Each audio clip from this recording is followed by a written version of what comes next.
समय पहले की बात है। यूरोप महाद्वीप के जर्मनी देश में एक पति और पत्नी रहा करते थे।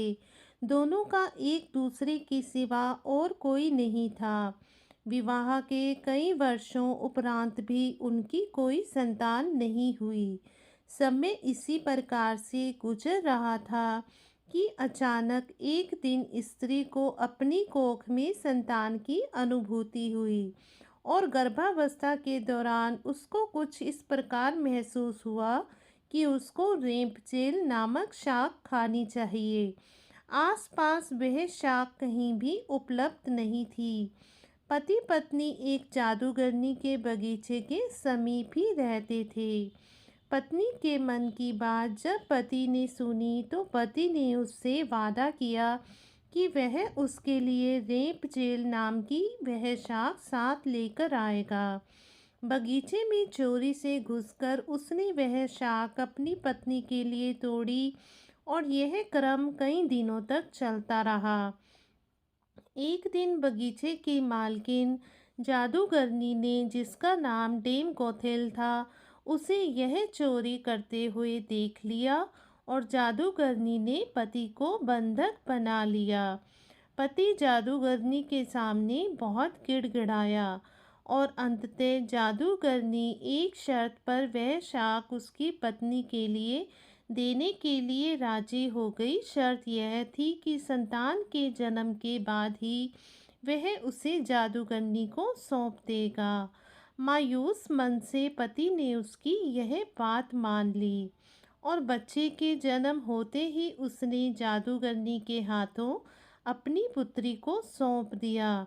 जादूगरनी ने अत्यंत मनोयोग से उसकी पुत्री का पालन पोषण किया और उसका नाम उसी शाख के नाम पर रेंपचेल रखा। रेंपचेल एक अत्यंत ही रूपवती कन्या के रूप में धीरे धीरे विकसित होने लगी। उसके सुनहरे बाल और अद्वितीय रूप की चर्चा आसपास की जगह पर धीमी धीमी से फैलने लगी। कन्या के 12 वर्ष के होते ही जादूगरनी डेन गोथेल ने उसको एक ऐसी मीनार में कैद कर दिया जिसमें ना तो कोई दरवाज़ा था और ना ही चढ़ने के लिए कोई सीढ़ी। इसमें एक ऊंचे स्थान पर एक कमरा था जिसमें कि केवल एक खिड़की थी। जादूगरनी अपनी जादुई शक्तियों के माध्यम से छोटे बच्चे तक पहुंचती और हर दिन उससे मिलने के लिए दिन के समय जरूर जाती। इसी प्रकार से दिन बीतने लगे। वह बच्ची बड़ी होकर एक अत्यंत ही रूपवती स्त्री के रूप में विकसित हुई। उसके लंबे घने सुनहरे बाल इतने लंबे हो गए कि बाद में जादूगरनी उनके सहारे मीनार पर चढ़कर कमरे में आने और जाने लगी। ऐसा करते वक्त वह रेंपमजेल को पुकारते हुए कहती, रेंपजेल अपने बाल गिराओ ताकि मैं तुम्हारे सुनहरे बालों पर चढ़कर ऊपर आ सकूं। समय इसी तरह से गुजरता गया और एक दिन किसी राज्य का राजकुमार घूमते घूमते उसी क्षेत्र में आ गया जहाँ पर रेंपचेल उस मीनार में रहती थी। रेंपचेल की आवाज़ में अद्वितीय मिठास थी। जब वह गाती थी तो जैसे समय ठहर जाता था। एक दिन राजकुमार नवनीत को टहलते टहलते एक मधुर आवाज़ सुनाई पड़ी। वह आवाज़ कहाँ से आ रही है, यह जानने के लिए जब राजकुमार मीनार के पास गया तो उसे दिखाई पड़ा कि एक ऊंची मीनार के ऊपर कमरे में एक सुंदर रूपवती स्त्री रहती है। उसकी इस मीठी आवाज़ को सुनकर राजकुमार उसकी तरफ अत्यंत आकर्षित हो गया और वह अपनी उत्सुकता पर काबू नहीं रख सका। उसने मन में ठान लिया कि वह इस बंद मीनार में रहने वाली स्त्री, जिसकी आवाज़ इतनी मधुर है के विषय में जानकर ही रहेगा। एक दिन जब दिन के समय जादूगरनी रेंपचेल से मिलने के लिए आई तो उसने जादूगरनी को वह शब्द कहते और बालों के जरिए ऊपर चढ़ते हुए देख लिया। राजकुमार ने इसी प्रकार जब रात के समय रेमचेल को पुकारा तो उसने उसे आने के लिए मीनार के सहारे अपने बालों को लटका दिया। राजकुमार ऊपर जाकर रेमचेल से मिला। रेमचेल और राजकुमार एक दूसरे से प्रेम करने लगे थे। दोनों ने मिलते ही एक दूसरे को पसंद कर लिया था और वह एक दूसरे के लिए के अंतरंग सहचर बन गए। अतः राजकुमार ने रेमचेल के सामने विवाह का प्रस्ताव रखा। रेमचेल इस पर सहमत हो गई और दोनों का मिलना जुलना धीमे धीमे बढ़ने लगा। जादूगरनी डेम गोथेल रोज दिन के समय रेमचेल को मिलने के लिए आया करती थी।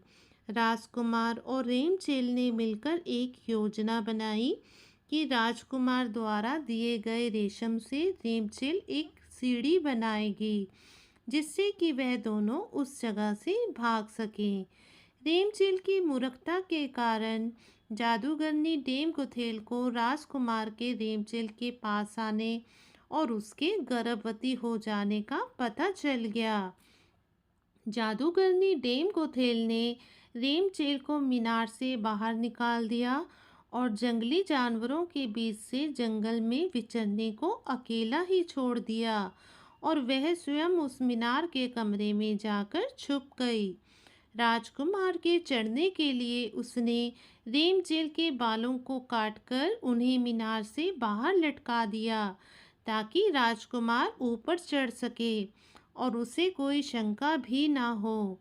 जब राजकुमार रेमचेल से मिलने के लिए उस रात आया तो रेमचेल की जगह जादूगरनी को पाकर वह भयभीत हो गया और मीनार से कूद पड़ा जिससे कि नीचे पड़े कांटों से उसकी दोनों आंखों की रोशनी चली गई। जब राजकुमार नीचे गिरने लगा उसके हाथ में रेमचेल के कटे हुए बाल आ गए और रेमचेल की लंबी बालों की लट राजकुमार के साथ ही नीचे गिर गई। नीचे उतर पाने का कोई अन्य तरीका न होने के कारण जादूगरनी डेम गोथेल उस मीनार में फंस गई और अंततः मृत्यु को प्राप्त हुई। अपनी आंखों और अपनी प्रेमिका को खो देने के बाद राजकुमार निराश होकर अंधा होकर जगह जगह भटकने लगा। कई महीनों तक इस प्रकार भटकने के पश्चात वह उस क्षेत्र में जहाँ पहुँचा जहाँ पर रेमचेल बस चुकी थी। उधर रेमचेल ने जुड़वा बच्चों को जन्म दिया जिनमें एक बेटी और एक बेटा हुआ। इसी तरह से कुछ समय तक एक दूसरे के बिछोह में रहने के बाद अंततः दोनों उसी राज्य में एक स्थान पर मिले और उनके मिलन से चमत्कार स्वरूप राजकुमार की दृष्टि वापस आ गई और रेमचेल के लंबे सुनहरे बाल उसको वापस मिल गए और दोनों हंसी खुशी अपना जीवन साथ में बिताने लगे। तो दोस्तों, इस कहानी से हमें क्या शिक्षा मिलती है? इस कहानी से हमें यह शिक्षा मिलती है कि बुरे का अंत बुरा ही होता है और विश्वास के सहारे एक दिन दुनिया में सब कुछ पाया जा सकता है। जिस तरह जादूगरनी गलत नियत से रेमचेल को इतने साल कैद में करके रखती है, एक दिन उसे इसका दंड मिला और वह मारी गई। रेमचेल ने बचपन से उम्मीद लगाई हुई थी कि उसे एक दिन कोई बचाने आएगा, उसकी खुशहाली भरी जिंदगी होगी। एक दिन उसके इस विश्वास को भगवान ने पूरा कर दिया।